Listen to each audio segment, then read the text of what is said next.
देखा थंबनेल, थोड़ी मुस्कुराहट आ गई आपके चेहरे पे। मल्टी लेवल मार्केटिंग के बारे में ये मेरा दूसरा वीडियो है। मेरे पिछला वीडियो लगभग 23 लाख लोगों ने देखा है। आपने नहीं देखा तो जरूर देखिए, उम्मीद है आप देख चुके होंगे। आज की वीडियो में मैं 3 स्ट्रैटेजीज बताऊंगा अपने आप को इवैल्यूएट करने की, प्रोडक्ट को इवैल्यूएट करना, कॉम्पिटेंस को इवैल्यूएट करना, परफॉर्मेंस को इवैल्यूएट करना। मैं tips, secret, strategies, frameworks, execution पे काम करता हूं।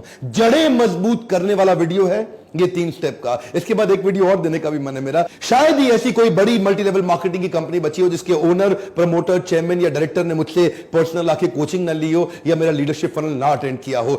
सीनियर लीडर्स ये जानते हैं कि बिजनेस हो हल्ला शोर शराबे से नहीं बढ़ता। बिजनेस बढ़ने के लिए आपको फ्रेमवर्क, वो समझ, वो स्ट्रैटेजीज बनानी बहुत जरूरी है ताकि आप उन फ्रेमवर्क्स को एग्जीक्यूट कराएं और फ्रेमवर्क बिजनेस चलाएं। आप बैठे आराम से। फ्रेमवर्क कैसे चलाते हैं ये 3 बातें सुनिएगा ध्यान से, जिसमें मैं आपको स्टेप बाय स्टेप बताना चाहता हूं। पहले लेंगे प्रोडक्ट इवैल्यूएशन। सुनने में थोड़ा सा टेक्निकल लगता है, अंग्रेजी जैसा लगता है, घबराइए मत, सरल भाषा में बताऊंगा। सबसे पहले जिस भी कंपनी में आप काम कर रहे हैं, कहीं नौटंकी कंपनी में तो काम नहीं कर रहे, आजकल आ गई है कहीं पैसा घुमाने वाली, मनी रोटेशन, जिसका प्रोडक्ट कोई बेस ही नहीं है, ये भाग जाएंगे। मैं आज इनका नाम नहीं लेना चाहता, नीचे आप कमेंट बॉक्स में समझ जाएंगे मैं किसकी बात कर रहा हूं। ये बहुत नोट छाप रहे हैं आजकल, बहुत कम कमा रहे हैं, बहुत तेल आगे। मैंने जाना बंद कर दिया इनके यहां। ऐसी कई कंपनी थी जिनके पास मैंने जाना बंद कर दिया। मैं उनसे मिलता हूं ना उनका कोई सेमिनार करने जाता हूं। ये बताते हैं हमने सैकड़ों करोड़ रुपए का टर्नओवर कर लिया पिछले कुछ महीनों के अंदर, देखो हम कहां से कहां पहुंच गए, देखो हमने कितने। अरे तुम पैसा घुमा रहे हो, मेरे को मालूम है। प्रोडक्ट जब तक दमदार नहीं है, वो प्रोडक्ट इवैल्यूएशन का पहला स्टेप, अपने प्रोडक्ट की नीड और अर्जेंसी पहचानने की कोशिश करो मार्केट में। जो प्रोडक्ट आप बेच रहे हैं उसकी जरूरत कितनी है। कई बार हम लोग कैसा माल लेके आते हैं, वो लेके आते हैं जिसमें मार्जिन ज्यादा है, वो नहीं लेके आते जिसकी नीड ज्यादा है। जैसे कई एमएलएम कंपनी सॉफ्टवेयर बेचने में लगी है। अरे भाई आप सॉफ्टवेयर बेच रहे हो, उसकी नीड तो है, मानता हूं, लेकिन मार्केट साइज बड़ा छोटा है, जितने लोगों को चाहिए ही नहीं सॉफ्टवेयर। ऐसा तो नहीं कि हर आदमी को देश भर में सॉफ्टवेयर की जरूरत पड़ रही है, हर इंडिविजुअल को तो नहीं चाहिए ना, कुछ कंपनीज को चाहिए सॉफ्टवेयर। तो मार्केट साइज छोटा है उसका। और कुछ बिजनेस ऐसे हैं जिसका मार्केट साइज बड़ा है लेकिन प्रोडक्ट की जरूरत ही नहीं है जी। वो ऐसा प्रोडक्ट ले आए जिसकी जरूरत ही नहीं है। इसका सेकंड पॉइंट समझिए, identify the uniqueness of the envision product. ये बड़ा इंपॉर्टेंट है सेकंड पॉइंट। जो माल आप बेच रहे हैं वो कितना यूनिक है। आप ऐसा तो नहीं कि कुछ वही बेच रहे हो, सारे के सारे बेच रहे हो। आप वही तेल, साबुन, शैंपू बेच रहे हो, सबके सब बेच रहे हैं। आप वही टूथपेस्ट बेच रहे हो, सबके सब बेच रहे हैं। अगर वो टूथपेस्ट है भी कितनी यूनिक है, अगर वो तेल, साबुन, शैंपू है भी कितनी यूनिक है। ऐसा तो नहीं कि कोई भी कॉपी मार लेता, आकर के एमएलएम चालू कर देता है, लो जी मेरा भी टूथपेस्ट पकड़ो और बेचो जी। 50 रुपए का टूथपेस्ट 500 रुपए में बेचो। अगर आपका प्रोडक्ट यूनिक भी नहीं है और महंगा भी बहुत है, आपको बहुत पुश करना पड़ेगा सेल्स में। इसलिए सबसे पहले प्रोडक्ट इवैल्यूएशन बहुत जरूरी है, क्योंकि अगर प्रोडक्ट ही गलत हो गया, प्रोडक्ट ही ऐसा है जिसका रीपरचेज ही ना आए, तीसरा पॉइंट क्या है, रीपरचेज, उसका रिकरिंग रेवेन्यू ही ना आए, तो फायदा क्या हुआ जी। मान लो जैसे कई सूट लेंथ बेचते हैं, एक कंपनी थी सूट लेंथ बेचा करती थी, सूट लेंथ बेचते बेचते उड़ गई। अब सूट लेंथ आप बेच रहे हो, उसका रिकरिंग रेवेन्यू है ही नहीं। आदमी को हर हफ्ते सूट लेंथ थोड़ी चाहिए। आप कुछ कपड़ा बेच रहे हो, उसका रिकरिंग रेवेन्यू है ही नहीं, वो हर हफ्ते तो चाहिए ही नहीं होगा उसको। आपने मान लो कुछ ऐसी आइटम बेच रहे हो जो बार बार बिकेगी नहीं, तो आपका रीपरचेज किधर से आएगा। रीपरचेज तो बहुत जरूरी है एमएलएम के अंदर। देखो अगर कंपनी और प्रोडक्ट को ठीक इवैल्यूएट नहीं किया तो आपके लिए टाइम कंज्यूमिंग हो जाएगा, अल्टीमेटली आपको बहुत एक्सपेंसिव पड़ेगा, आपको ये नेगेटिव पड़ेगा, डिसरप्टिव पड़ेगा। इसीलिए शुरुआत से ही ठीक कंपनी, ठीक प्रोडक्ट में काम करिए। अच्छे ग्लोबल जायंट्स हमेशा पीएसपी बिल्ड करते हैं, प्रॉब्लम सॉल्विंग प्रोडक्ट, वो प्रोडक्ट जिससे मार्केट की बड़ी बर्निंग प्रॉब्लम सॉल्व हो रही हो। तो जो आप एमएलएम में बेच रहे हो, ऐसा तो नहीं कि जी आप भी वही बेच रहे हो जो सारे बेच रहे हो, कोई बर्निंग प्रॉब्लम आप सॉल्व ही नहीं कर पा रहे। जैसे ही आपके पास बर्निंग प्रॉब्लम सॉल्विंग प्रोडक्ट तैयार हो जाएगा ना, आपको मेहनत कम करनी पड़ेगी, माल अपने आप रीपरचेज में जाएगा। जितने भी ट्रेडिशनल मार्केटिंग के या डिजिटल ब्रांड्स भी हैं, वो सब पीएसपी फॉर्मूला पे काम करते हैं, चाहे वो टेस्ला हो, गूगल हो, एप्पल हो, आईबीएम हो, अलीबाबा, अमेजॉन हो, माइक्रोसॉफ्ट हो, नेटफ्लिक्स हो, स्नैपचैट हो, फेसबुक, व्हाट्सएप या यूट्यूब, ये सब वो ब्रांड है जिनको एडवर्टीजमेंट नहीं करना पड़ता, प्रॉब्लम सॉल्विंग प्रोडक्ट तैयार कर गए। एनीवेज वो ट्रेडिशनल ब्रांड है, आप मल्टी लेवल मार्केटिंग में है। सोचिए कि माल जो प्रोडक्ट आपका है उसको जरूर इवैल्यूएट कर लीजिए। और अगला है कॉम्पिटेंस इवैल्यूएशन। अपना भी तो कॉम्पिटेंस इवैल्यूएशन करना पड़ेगा आपको। चलो आपने कंपनी को तो आकलन कर लिया, अपना आकलन किया आपने कंपनी का इवैल्यूएशन कर लिया, अपना इवैल्यूएशन किया कि आप भी उस एमएलएम कंपनी के लायक हैं भी कि नहीं है। इसमें भी 3 हिस्से हैं, पर्सनल इफेक्टिवनेस, इंटरपर्सनल इफेक्टिवनेस और ऑर्गेनाइजेशनल इफेक्टिवनेस। क्या होती है 3 चीजें ये? पर्सनल इफेक्टिवनेस मतलब आप खुद अंदर से कितने ताकतवर हैं, क्या आप में वो नेगेटिव कस्टमर को सहने की क्षमता है कि नहीं है, आप में वो फेलियर को सहने की क्षमता है कि नहीं है। 100 लोगों से आप मिले, क्या आप में 95 नेगेटिव फेलियर्स को टॉलरेट करने की ताकत है? अगर आप में पर्सनल इफेक्टिवनेस ही नहीं है तो इंटरपर्सनल कहां से आएगी सर? पहले तो पर्सनल होगा फिर तो आएगा ना इंटरपर्सनल। अगर आप ही ताकतवर नहीं है तो दूसरों को कहां से ताकत देंगे आप? अगर आपकी जेब में 100 रुपया है, 1000 रुपया दे ही नहीं सकते किसी को। पहली ताकत तो आपके अंदर वो कन्विक्शन, वो एंथुसियाज्म का ट्रांसफर ही सेल्स को बढ़ाता है। जितना आप अपने प्रोडक्ट में उत्साहित है ना, उतना ही उत्साह आप दूसरे वाले को दे सकते हैं। आपका personal effectiveness, that's first. Second है इन्फ्लुएंस करने की कला, सामने वाले को कोच करने की कला, उसको इन्फ्लुएंस करना आता है आपको? क्या आप बड़े से बड़े ऑब्जेक्शंस को हैंडल कर लेते हैं? क्या आप दूसरों को प्रभुभावित कर लेते हैं?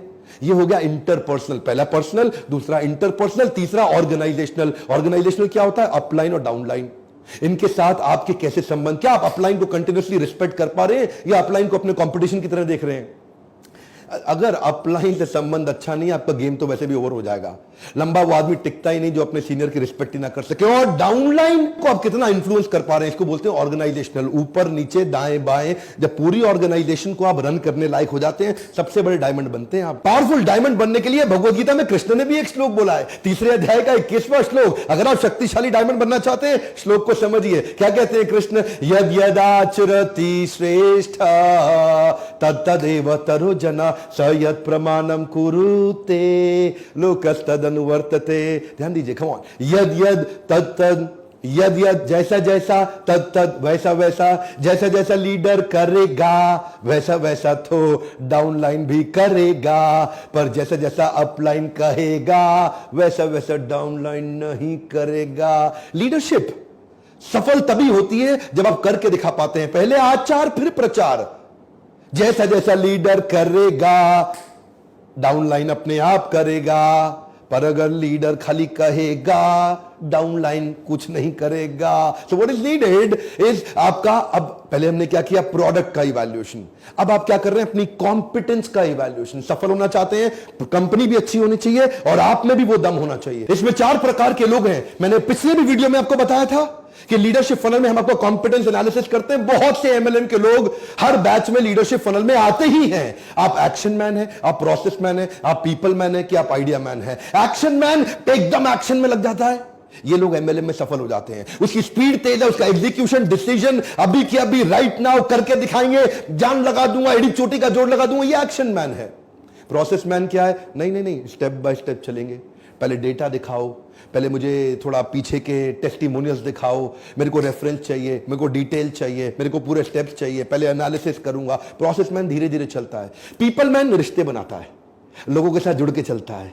और आइडिया मैन, उसको फंसा दो, वो नया आइडिया निकाल देगा, नया ऑल्टरनेट निकाल देगा, नया सोल्यूशन निकाल देगा। वो क्रिएटिव थिंकिंग है, करता है, वो नए नए पैटर्न ढूंढता है, वो फंसता ही नहीं है कहीं पे, उसके पास नए आइडियाज हमेशा रेडी रहते हैं। वो इतना क्रिएटिव मेंटालिटी का 4 प्रकार में भी कॉम्बिनेशन है। कौन से लोग एमएलएम में चलते हैं और कौन से फेल हो जाते हैं? सारे नहीं चलते। अगर आप प्रोसेस मैन बहुत ज्यादा है तो एमएलएम में रिजेक्शन संभाल ही नहीं पाएंगे। एमएलएम के अंदर एक्शन और आइडिया का कॉम्बिनेशन चलता है, एक्शन पीपल का कॉम्बिनेशन चलता है। लेकिन अगर आपका प्रोसेस में स्कोर ज्यादा, क्योंकि हम आपका टेस्ट लेते हैं ना लीडरशिप फनल में, जब आप आते हैं आपका पूरा इवैल्यूएशन करते हैं डिटेल में, और आपको रिपोर्ट बना के बता देते हैं कि आप एमएलएम में चलेंगे या नहीं चलेंगे, और चलेंगे तो क्या करना है, नहीं चलेंगे तो क्या करना है। प्रोडक्ट एनालिसिस हो गया, कॉम्पिटेंस एनालिसिस हो गया, यानी कि अपनी कंपनी को चेक कर लिया, अपने आप को चेक कर लिया। अब परफॉर्मेंस एनालिसिस।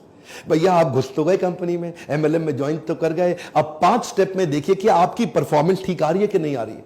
क्या आपके स्कोर बोर्ड बना पा रहे हैं आप? क्या आप अपने एफर्ट स्कोर और अपने रिजल्ट स्कोर, ध्यान दीजिएगा, मैं इसको बोल रहा हूं, ऐसा ऐसा हाथ कर रहा हूं, ये एफर्ट स्कोर, मेहनत का स्कोर, और ऐसा ऐसा कर रहा हूं, मतलब नोट कितना आ रहा है आपका, महीने का इनकम कितना आ रहा है, रिजल्ट स्कोर। ये वाला स्कोर अलग है, ये वाला स्कोर अलग है। जब ये वाला स्कोर एफर्ट वाला कंट्रोल में आएगा, तभी ये वाला जो मंथली चेक आता है, आपको वीकली पे आउट मिलता है, वो कंट्रोल में आएगा। तो एफर्ट स्कोर को कंट्रोल में करने के लिए पहले आपको 5 स्ट्रैटेजी की वर्कशीट बनानी होगी। बड़ी सिंपल है। मेरी ये मत समझिए कुछ स्ट्रैटेजी वर्कशीट, अरे पता नहीं क्या होता है। अरे मेरा काम ये है कि मैं साधारण भाषा में आपको एम्पावर कर दूं। पहला चीज, number of calls made daily लिखो। आप अपना एक बेंचमार्क बना लो, मुझे कितनी कॉल्स करनी थी, अपॉन कितनी कॉल्स किया। Number 2, number of meetings done, इसको भी डेली इवैल्यूएट करना है। नंबर 3, रीपर्चेज कितना हुआ, इसको भी डेली इवैल्यूएट करना है। नंबर 4, नंबर ऑफ ज्वाइनिंग कितना कराया आपने, ये वीकली इवैल्यूएट कर लीजिए, कितने लोग ज्वाइन किए। Programmes and meetings organised as an upline, ये मंथली इवैल्यूएट करिए। पहले 3 डेली इवैल्यूएट करने हैं, चौथे वाले को वीकली इवैल्यूएट करना है, 5वें वाले को मंथली इवैल्यूएट करना है। अगर इनके स्कोरबोर्ड बना लीजिए, जहां भी आप हैं साधारण घर के अंदर एक स्कोरबोर्ड बना लीजिए, उसके सामने अपने डेली के स्कोर लिख लीजिए, Monday, Tuesday, Wednesday, Thursday, Friday, Saturday, Sunday. तो आप देखिए, अगर सफल होना है ना तो 5 मीटिंग रोज करनी पड़ेगी। हाथ याद रखिए, कमान 5, जरा जोर से बोलिए 5, थोड़ा शत्रुघ्न सिन्हा स्टाइल 5। ये 5 मीटिंग याद रखिए। क्या आप 5 मीटिंग रोज कर रहे हैं? एक बेंचमार्क बना लीजिए अपने लिए। जब आपके पास बेंचमार्क हो जाएंगे नंबर ऑफ मीटिंग के, नंबर ऑफ कॉल्स के, अमाउंट ऑफ रीपरचेज डन का, इसकी स्कोरबोर्ड और डायरी तैयार कर लेंगे। उसके बाद वीकली ज्वाइनिंग का, और 5वां हर महीने कितने इवेंट्स ऑर्गेनाइज करा पा रहे हैं अपनी पूरी डाउनलाइन के लिए, एक ऑर्गेनाइजेशनल इफेक्टिवनेस के लिए कितनी मीटिंग्स आप, कितने इवेंट्स आप ऑर्गेनाइज करा पा रहे हैं, जिसमें बहुत सारे लोग इकट्ठे आते हैं और किसी स्पीकर को बुलाते हैं, प्रोडक्ट की ट्रेनिंग देते हैं, मोटिवेशनल ट्रेनिंग, दोनों ट्रेनिंग देते हैं, टेक्निकल ट्रेनिंग भी देते हैं, बिहेवियरल ट्रेनिंग भी देते हैं, सॉफ्ट स्किल ट्रेनिंग भी देते हैं, और स्किल और विल दोनों कवर कर देते हैं। तो ये जब 5 चीजें आपकी कंट्रोल में हो गई तो अपने आप रिजल्ट स्कोर तो आएगा ना, effort score, result score. One more time, come on मेरे साथ, एफर्ट स्कोर, रिजल्ट स्कोर। ये 2 स्कोर शीट्स बन जाएंगी आपकी।